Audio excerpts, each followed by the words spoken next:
என்ன செய்வான், உலகம் அழியக்கூடிய நாளையில் ஒரு தாபத்தை, ஒரு உயிர் பிராணியை வந்து அதை அல்ல படைக்குவான். அது மக்கள்கிட்ட வந்து பேசும்.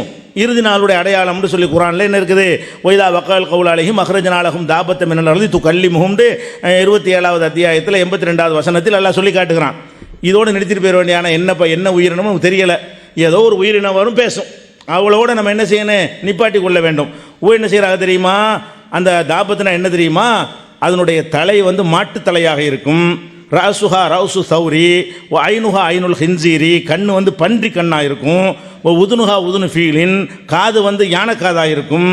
கர்ணுஹா கர்ணு ஐலின், கொம்பு வந்து மான் கொம்பாக இருக்கும்.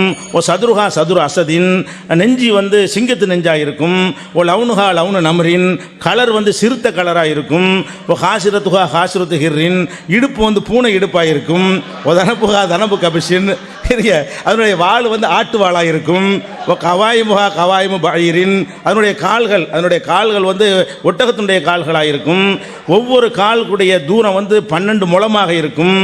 மாக அசா மூசா, அந்த பிராணி வந்து மூசாவுடைய கைத்தறியை வச்சிருக்கும். ஹாத்தமு சுலைமானுடைய மோதிரத்தையும் வச்சிருக்கும். ஒவ்வொரு மூமினையும் பார்க்கும் பொழுது ஒரு குத்தும் அசாவை கொண்டு மூஞ்செல்லாம் பிரகாசமாயிரும். இப்படின்னு எதுக்கு தாபத்துள்ள அருளை அனுப்புவோம், அது பேசும்னா பளிச்சுன்னு விளங்குது.